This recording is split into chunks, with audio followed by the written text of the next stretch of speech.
السلام عليكم ورحمة الله وبركاته. اليوم موضوعنا يختلف والكل يسمعه في دقة ويفكر. أنت أمام حرب عالمية ثالثة. أنا توني قاعد أتابع قناة الحوار في لندن، قال موضوع إيران تمتلك قنبلة نووية، وصارت ضجة في الكويت. الحكومة وين ليش ما تتسلحين؟ يا حكومة ويا حكومة ويا برلمان والقيادة العسكرية. حبيبي أكلمك أنا عسكري ومعارض دولي. لازم تعرف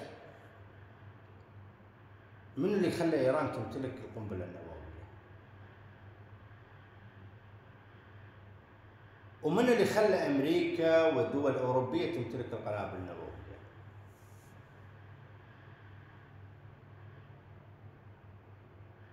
هذا يسمونها لما أنا أمتلك قنبلة نووية سيادة الدولة. يوم وجهت كتاب لحاكم الدولة وبرلمان سقط، يوم كنت أرتب لأكبر عملية لتسلح الكويت بالنووي، إذا هددتنا أي دولة حاكم البلد رفع خشمه والديوان الأميري رفع خشمه ولاحقوا ربعي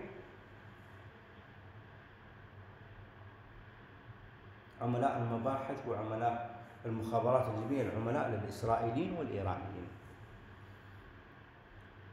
أنا دخلت على السفارة الأمريكية قبل 6 سنين، قلت ما بالكويت أكبر قاعدة عسكرية واستثمارات، يعني كل أموال الكويت تروح لأمريكا، والنفط تصدير 10 ملايين وجميع المجالات. برلمان الكويتي الصهيوني، حاكم الدولة صباح الأحمد الكبرى الصهيوني مالكم، الصهيوني الإيراني رفض. وبعد 6 سنين جيت للسفارة الأمريكية، قبل شهرين حطيت للأمريكان والبريطاني. حنك الديوان الأميري الإيراني الإسرائيلي. تصريحات جابر مبارك إيران ما تطلع منها طلقة، مثل الزبالة. شوفوا وين تصريحات ناصر صباح الأحمد، إيران دولة شريكة.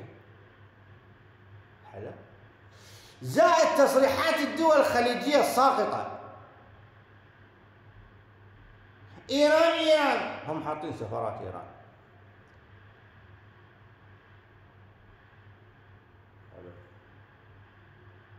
زائد قمة المنامة، قمة 37 يوم جت بريطانيا قالت سوف نضرب إيران بالنووي. كذب. لازم تعرف إن دولة إيران أكثر جناسيها الأمريكان وأوروبيين.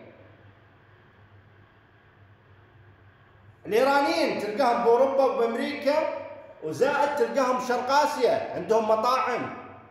روح الفلبين وتايلاند ماليزيا والصين، مخدرات ودعارات وابتزازات سياسية، الحرس الثوري الإيراني.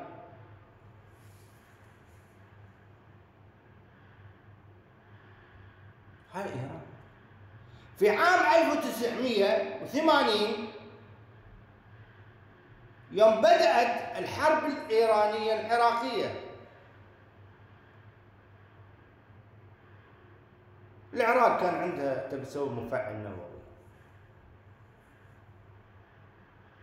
وجابوا الفرنسيين نفس اللي سووا مفاعل حق دولة إسرائيل. هالفرنسيين هالطغاة الزبالة. أنت في عام 1960 انتهى الدور الأمريكي والبريطاني، أتاك الدور الاتحاد الأوروبي. فانا يوم طلعت عزت دوله الكويت تابعه للولايات المتحده الامريكيه، رفضوا عملاء مخابرات اوروبيه وعملاء ايران ان تكون الكويت قوه عظمى ودول خليجيه اشقاء العاهرين. فضغطت على الامريكان وضغطت على البريطانيين، قلت سوف نذهب الى موسكو. ليش انا ابي روسيا؟ ودوله الكويت تبتز روسيا وتبتز ايران وبتبتز اوروبا. شنو؟ الابتزاز، تعرف شنو الابتزاز؟ انا ميزانيتي 70 مليار من 2010 ل 2023 سنوي 70 مليار. وين راحت؟ على دول، على مخابرات. الرياجيل يتعاطون كوكايين في اوروبا. برلمانات اوروبا كلها كوكايين وبورصاتها. يقعدون الامريكان احنا نبي بوتين، بعدها يروحون يقعدون الى الامريكان احنا نبي ايران، بعدها يروحون يقعدون الى الفلسطينيين احنا ضد اسرائيل، وفي نفس الوقت هم مع الاسرائيل، بما فيهم محمود عباس مع الاسرائيليين. الخليه اللي مسكناها احنا، اللي دخلت بالكويت وصفت على الكباريه، هذول الشيوخ الزباله انت تحسب يحبونك؟ بالعكس هم يبون الحرب. اوروبا وامريكا تبي الحرب. انت استوعب الاتحاد السوفيتي، روسيا قبل 40 سنه من تدخل فيها؟ الاتحاد الاوروبي وفككوا العالم. الروس دخلوا لاوروبا وامريكا.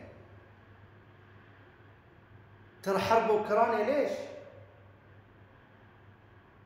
هلا بوتين يمحيهم كلهم بدقائق، بس شلون يقصف الدول الاشتراكيه وهي من قرابته في صله رحم ما بين الروس والدول الاشتراكيه تدخلت. نفس شلون الحين بالكويت ولد يبيع امه وابوه عشان دول، كذي صار في المسكين. على بوتين ينهي المعركه كلها. بوتين حاط، خلى الناتو يجون وخلى هذا، يلا تعال. لازم تعرف بعد صفقه القرن شنو صار.